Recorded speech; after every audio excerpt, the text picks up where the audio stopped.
Assalamualaikum warahmatullahi wabarakatuh. Hai anak-anak, bagaimana kabar kalian hari ini?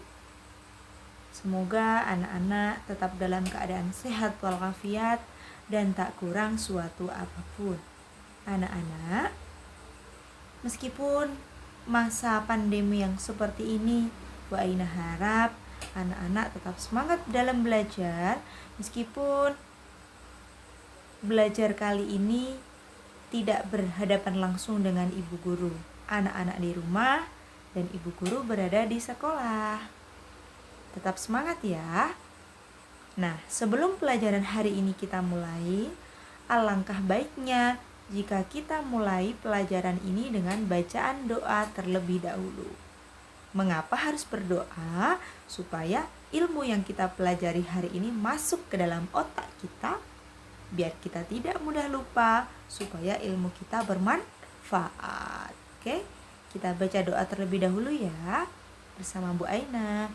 A'udzu billahi minasyaitonir rajim.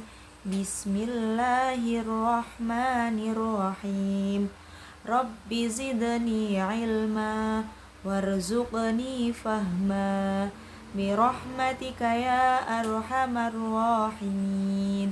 Amin ya rabbal alamin. Alhamdulillah, kita sudah berdoa, berarti kita sudah siap untuk memulai pelajaran kita hari ini ya. Nah, hari ini kita akan belajar mata pelajaran PAI kelas 2 semester 1 bab pertama, yakni tentang kejujuran Nabi Muhammad Sallallahu Alaihi Wasallam. Kalau sudah ngomongin Nabi, berarti ada cerita di balik itu. Nah, sekarang kita akan belajar tentang kisah kejujuran Nabi Muhammad. Ayo, siapa di sini yang sudah kenal Nabi Muhammad? Pasti sudah kenal semuanya lah, Bu. Di kelas 1 sudah pernah dengar ceritanya. Bahkan di TK sudah tahu. Iya. Gak apa-apa. Nah, sekarang di kelas 2 kita akan mengulas kembali tentang Nabi Muhammad. Nabi Muhammad itu adalah Nabi akhiruz zaman. Nabi yang paling terakhir. Jadi kalau sekarang ada yang ngaku-ngaku Nabi, berarti itu palsu. Gak ada Nabi setelah Nabi Muhammad. Karena Nabi Muhammad adalah Nabi yang paling terakhir, Nabi yang paling dimuliakan oleh Allah, Nabi yang paling tampan hatinya, tampan parasnya, tampan akhlaknya.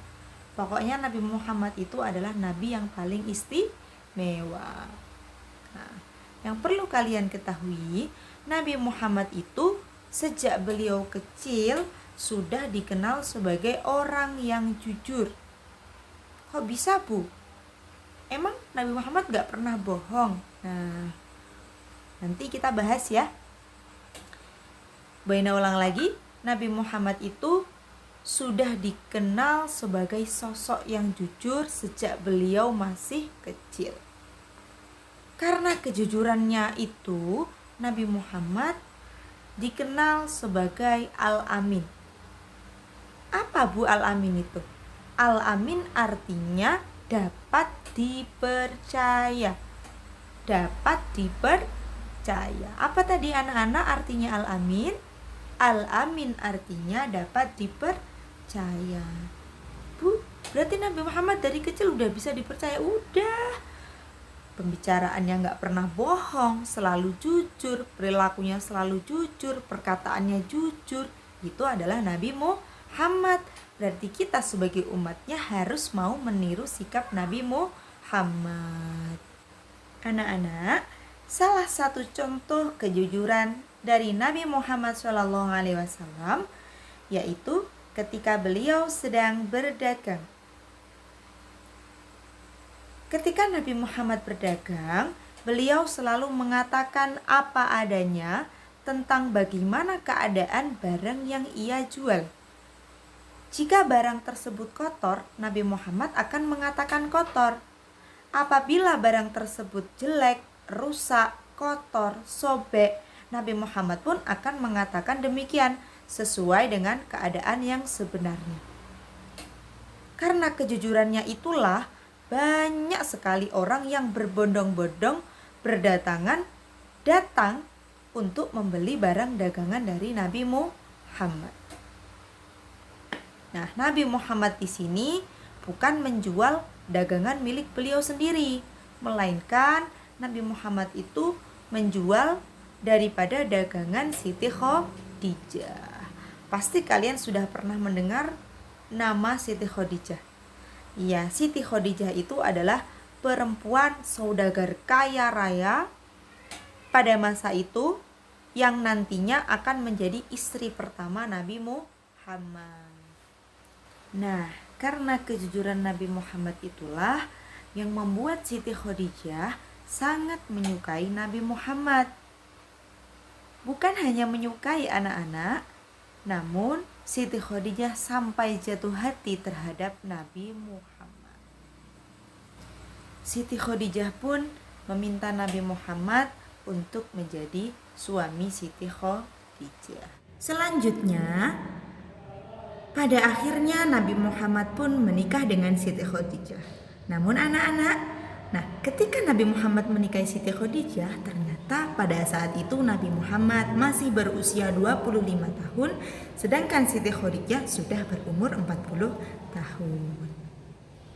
Allah pun mengangkat Nabi Muhammad menjadi Rasul di usia beliau yang diturunkan Allah untuk Nabi Muhammad, yaitu berupa Al-Quranul Karim. Wahyu tersebut pertama kali diturunkan kepada Nabi Muhammad ketika beliau berada di dalam Gua Hira. Nah, peristiwa itu bertepatan pada malam 17 Ramadan atau ketika saat ini kita biasa menyebutnya dengan malam Nuzulul Quran. Nuzulul Quran itu artinya adalah turunnya Al-Quran. Sejak Nabi Muhammad SAW diangkat menjadi Rasul, Nabi Muhammad pun memfokuskan diri untuk menyebarkan agama Islam. Nabi Muhammad mengajak orang-orang kafir Quraisy untuk menyembah Allah dan meninggalkan sifat-sifat buruk mereka. Tapi perjalanan Nabi Muhammad ketika menyebarkan agama Islam tidak semulus itu. Sangat banyak sekali orang-orang kafir Quraisy yang menolak, bahkan sampai mencaci maki Nabi Muhammad, menentang dan membangkang perintah Nabi Muhammad. Tapi yang seperti yang kalian ketahui, Nabi Muhammad ketika berdakwah tidak pernah berputus asa, tidak pernah memiliki rasa benci kepada orang-orang kafir Quraisy. Nah, kan sebagiannya dari orang-orang kafir Quraisy itu ada yang mempercayai dengan ajaran Nabi Muhammad. Mengapa, Bu? Karena mereka punya patokan apa yang harus mereka percaya terhadap Nabi Muhammad. Mereka percaya kalau Nabi Muhammad itu adalah orang yang jujur. Itulah yang menyebabkan mereka percaya terhadap Nabi Muhammad dan mau mengikuti ajaran Nabi Muhammad. Sekarang kita akan belajar tentang sifat wajib Rasul yang jumlahnya ada 4. Yang pertama adalah sifat shidik. Sifat shidik itu artinya jujur. Seperti yang kita ketahui, Nabi Muhammad itu jujur. Berarti memang benar setiap Rasul pasti memiliki sifat shidik. Dan kebalikan dari shidik jujur yaitu adalah kadzib, yang artinya adalah bohong. Dan yang kedua adalah sifat amanah yang artinya dapat dipercaya.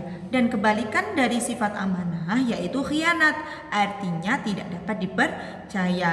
Sifat yang ketiga adalah tabligh. Tabligh artinya adalah menyampaikan wahyu. Dan kebalikan dari sifat tabligh adalah kitman, yang artinya menyembunyikan wahyu. Dan sifat wajib Rasul yang terakhir adalah fatonah, yang artinya cerdas. Kebalikannya adalah baladah atau bodoh. Kalian harus menghafalkan sifat wajib Rasul itu apa saja, biar kalian tahu bahwa Nabi itu, semua Nabi dan Rasul itu benar-benar memiliki 4 sifat ini. Pasti mereka itu shidik, pasti mereka itu amanah, tabligh, dan juga fatonah. Tidak ada nabi atau rasul yang pembohong, tidak ada nabi yang rasul yang khianat, kiam, kitman, dan bodoh atau balada, itu tidak ada sama sekali. Oke, bisa difahami kan sifat wajib rasul ini?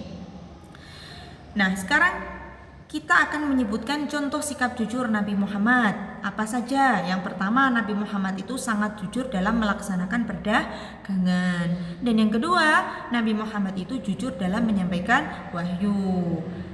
Kalau dalam masalah perdagangan tadi Bu Ena sudah jelaskan. Kalau dalam menyampaikan wahyu, mana buktinya kalau Nabi Muhammad benar-benar jujur?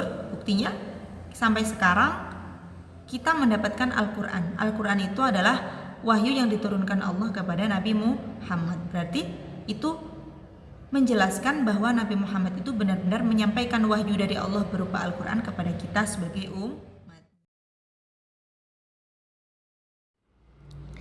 Nah, selanjutnya kita akan belajar tentang perilaku jujur. Tadi kita sudah belajar tentang kejujuran Nabi Muhammad SAW.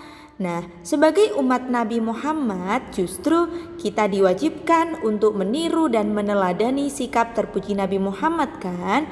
Tapi sebelum itu, kita harus tahu apa sih perilaku jujur tersebut. Nah, oke, dengarkan Bu Aina ya anak-anak. Apa arti jujur itu? Jujur artinya berbicara apa adanya. Jadi, harus berbicara sesuai dengan keadaan. Orang yang jujur berarti tidak berbohong. Lawan kata dari jujur adalah bohong. Dan jujur merupakan perbuatan terpuji. Nah, bagaimana contoh sikap jujur? Yang pertama, anak yang jujur selalu mengembalikan sisa uang belanja terhadap ibu. Dan yang kedua, tidak suka mencontek ketika ujian. Kalau kalian suka mencontek, berarti kalian belum memiliki sikap jujur. Kemudian yang ketiga, berbicara sesuai dengan kenyataan, tidak mengada-ngada. Jangan sampai kalian suka berbohong ya. Kemudian yang keempat, meminta maaf jika memiliki kesalahan. Kalau kalian tidak mau meminta maaf, berarti kalian belum disebut anak yang jujur.